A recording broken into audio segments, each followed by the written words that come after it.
اوشتل او سر دی اخرینو مکی مکرمی تراغلی نبیا با راتو سر توافی زیارت کی دغه طواف زیارت د اختر په ورځ باندې په حج کې رکن دی فرض دی طواف زیارت چې تر څو پورې یو حاجي نه کړي د هغه وخت به ورته شي احرام دي کم زمانه او کم نارینه طواف زیارت ونکړ او خپل وطن ته واپس راغی نو چې تر څو پورې واپس نه کړي طواف زیارت نه کړي نو د خلکو د خاوند میناویل په یو باندې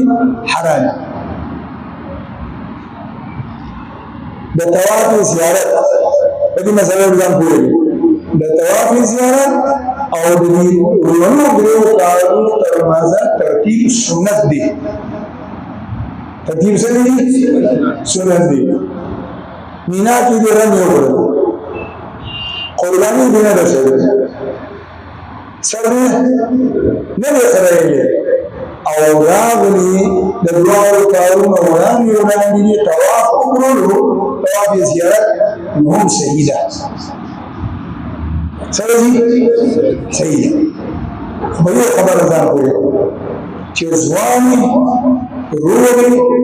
زنانه در سره نشته نو سنت عمل نه پرېږدي لیکن کبولاوي یا در سره زنانه ده او ځوانه ده او داغي د بیماری دراتلو یره ده بیا د چې څنګه راځي وکړه او نیت مکی مکرمه ته راغلی نو په خپل زنانه باندې د ټول نو طواف زیارت وکړه تیم سره وکړه کله طواف زیارت نو مخکې د بیماری شروع شو نو ډېر مشکل کې راګیږي او چې یو ځل په طواف زیارت وکړو دا غینه په بیماری راځي نو به مثلا مثلا حج به ادا شي دا کوم مرګ سره چې ځواني زنانه امی دې دې خبر خیال وساتئ زنانه ستړي لګوي زنانه ګورې مخولې خو بیا منډي وایي او دا شوګيري وږي استعمالي اکثر بیا بیماری راشي دې مسله جوړه او چې دا کوم مرګ دې زنانه ضعیفه ده کمزوري ده بیمار ده داغه د باندې دا بهتره ده چې رمي وکړه نو د سر د خیر او د قرباني انتظار نه کوي راشي په خپل او په خپل ځانونه طواف زیارت وکړي د طواف زیارت که قرباني دې نه وکړي سر نه خدای نو طواف زیارت بکې په احرام کې څه کې احرام ځکه احرام به اله کوي جسد وکړي او کسر دې خبرې قرباني دې کړې و نیمه بلډینګ کې حرام لګي وسل به وکړي ځان به د مرا د مکه او بیا براشي طواف زیارت وکړي 99% حاجیان طواف زیارت مقبول جامو کې کوي دې خلک متاسف وګورئ چې حرام نه کېږي مبادی طواف زیارت دی په احرام کې کول بیا په باغی کې رمضان کې او باغی کې به استماع هم کې د طواف زیارت وخت د اختر د ورځې نه راځي د اختر اول ورځ او بیا ورپسې شپه د اختر یولسمه ورځ او بیا ورپسې شپه د اختر دولسمه ورځ ټول د نور د پریوتونه مخکې کوم حاجی بغیر د شرعي تبعي عذرنا د ورسم تاریخ د نور د پریوتونه وړاندې طواف زیارت ونکړه حج کې نقصان مقبول او د مرباني وګورئ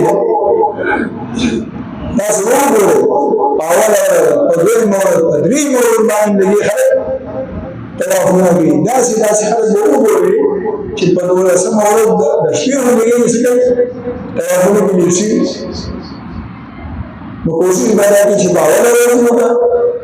ماښام یې درشي وکړه او بیا سوره طریقه دا ده چې طواف زیارت دې وکړو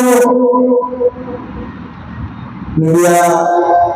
شپه واپس مینا ته ورسېږي. نور په فقه حنفي کې د حج د شپې په مینا کې تېرول سنت مؤکد دي او په نورو دریو مذهبونو کې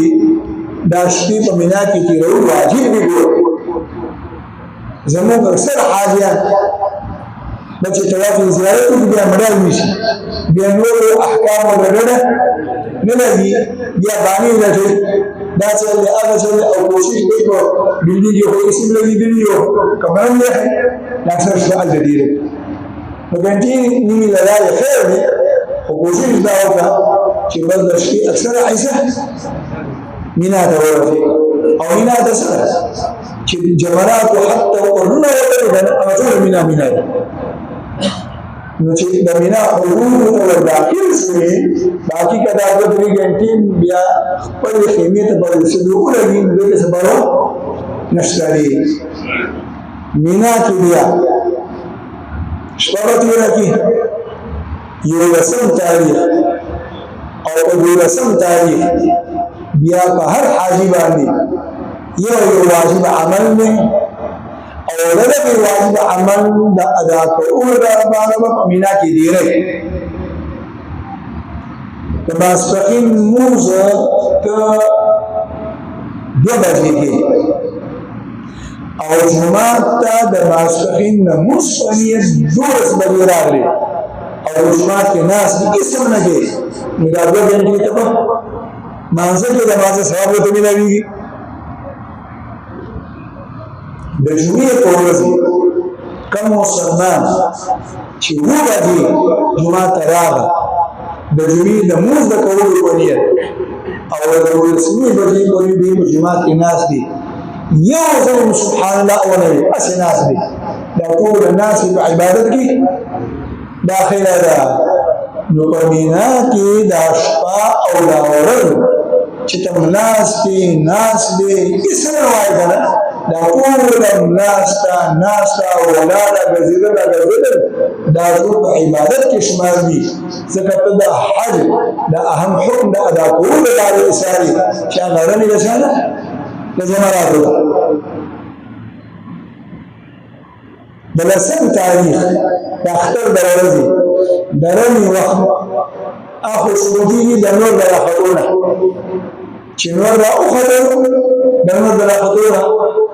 د زواله پورې سنت وخت دی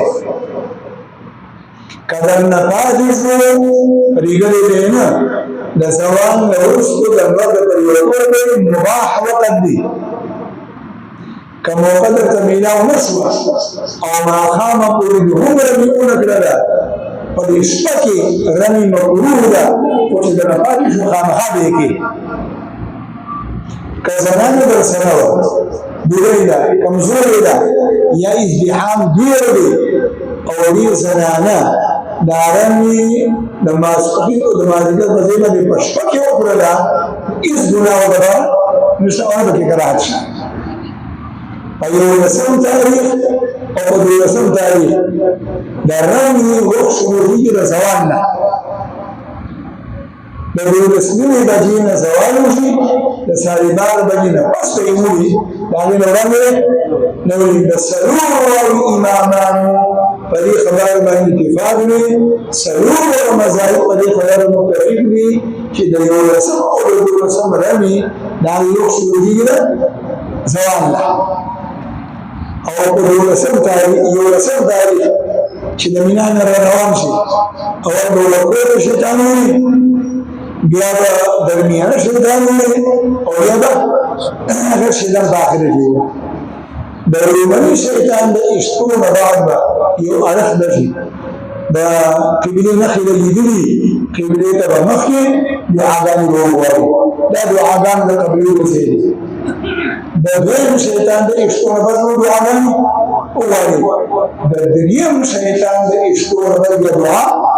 نشته نه په اوله ورځ او نه په باقي 2 ورځې کې بیا ډېر را روانېږي واپس